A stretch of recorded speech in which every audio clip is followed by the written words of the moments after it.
પહેલા દિવસથી એક જ વાત છે કે બાળકોને ન્યાય. અત્યારે પણ જે પણ કોઈ ડિફેન્ડ કરી રહ્યું છે એ બધા જ મારા સાથી કાઉન્સિલરોને હું કહીશ કે દરેકની ઘેર બાળક છે અને આ બાળકો મર્યા છે. જવાબદારી નક્કી થવી જોઈએ. દરખાસ્ત અહીંયાથી જ થઈ છે એટલે જવાબદાર અધિકારીઓ પર પગલાં લેવા જોઈએ.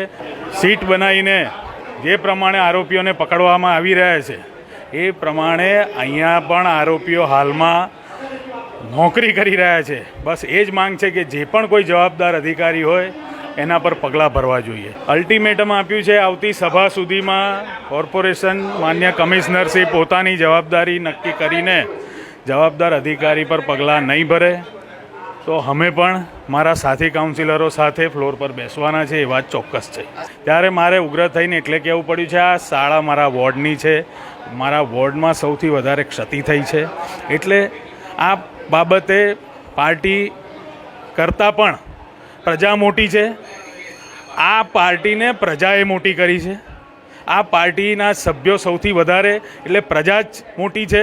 પાર્ટી પણ એવું માને છે એટલે પ્રજાનો અવાજ છે. વડોદરા શહેરના નાગરિકોનો જે પણ વેરો લઈને આપણે વળતર ન ચૂકવી શકીએ અને એક સારી બોટ ના વસાવી શકીએ અને આપણે સ્માર્ટ સિટીને બુલેટ ટ્રેનો ચલાવવા જતા હોય ત્યારે મને અંગત એવું લાગે છે કે આની અંદર ક્યાંક ને ક્યાંક એ દરખાસ્ત બનાવનાર, એના નિયમો બનાવનાર અધિકારી અને કોન્ટ્રાક્ટરના મેળાપણાથી અંગ્રેજીમાં કોન્ટ્રાક્ટ સાઇન કરીને ટાઈપ કરાવીને બધાને અંધારામાં રાખીને પાસ કરવામાં આવેલા આ કોન્ટ્રાક્ટ હવે જાગૃત થઈને કમિશનરશ્રી એ અધિકારી પર પગલાં ભરે.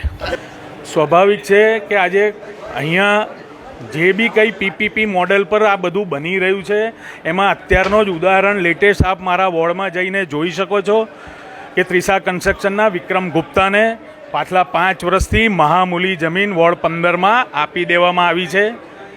એ જમીનના આધાર પર કરોડો રૂપિયા બજારમાંથી ઉઘરાઈ જે 300 ગરીબોના મકાનો બનાવવાના હતા, ટાઈમસર સોંપવાના હતા, એની જગ્યાએ અત્યારે કામગીરી અધૂરી છે અને કરોડો રૂપિયા ઉઘરાઈને બીજા પ્રોજેક્ટમાં નાખીને ધંધો થઈ રહ્યો છે.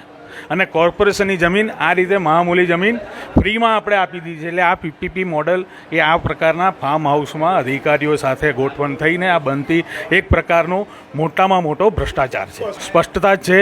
સ્કૂલને ના છોડો, કોન્ટ્રાક્ટરોને ના છોડો, અધિકારીઓને ના છોડો. જે સ્કૂલ 750 રૂપિયા ઉઘરાઈને પ્રવાસ પર મોકલતી હોય અને કોટિયા બંધુઓ જોડે 450 રૂપિયા ગોઠવણ કરી નક્કી કરતી હોય તો એ આ બધા કોમર્શિયલ એક્ટિવિટી જ છે. એમણે આટલા વર્ષો આ ગ્રાઉન્ડ વાપર્યું જ છે.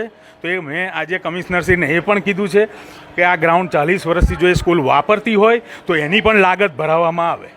ચોક્કસ અલ્ટિમેટમ આપેલું છે કે આગામી સભા સુધી જો કમિશનરશ્રી જવાબદાર અધિકારીઓના પર પગલાં નહીં ભરે તો અમે પણ કોંગ્રેસ પક્ષની માફક જ ફ્લોર પર બેઠેલા દેખાઈશું.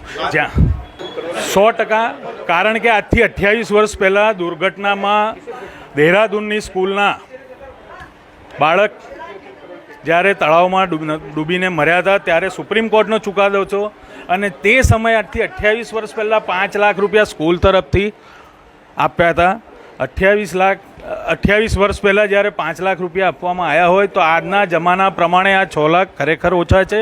અને જે પ્રમાણે આ કોન્ટ્રાક્ટરોએ 10%, 20%, 5%ની ભાગીદારીઓ કરી છે એમની ભાગીદારીના પર્સન્ટેજ પ્રમાણે પણ આ બાળકોના પરિવારને કોમ્પન્સેશન આપવું જ જોઈએ.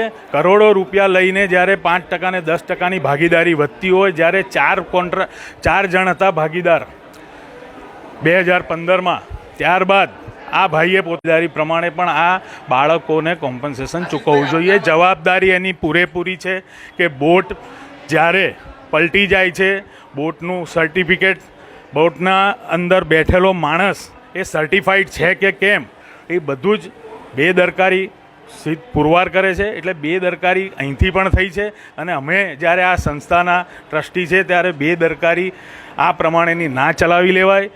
આજીવન આ વડોદરા શહેર માટે કાળો ધબ્બો રહેશે કે આ સમયગાળામાં આ દુર્ઘટના બની છે.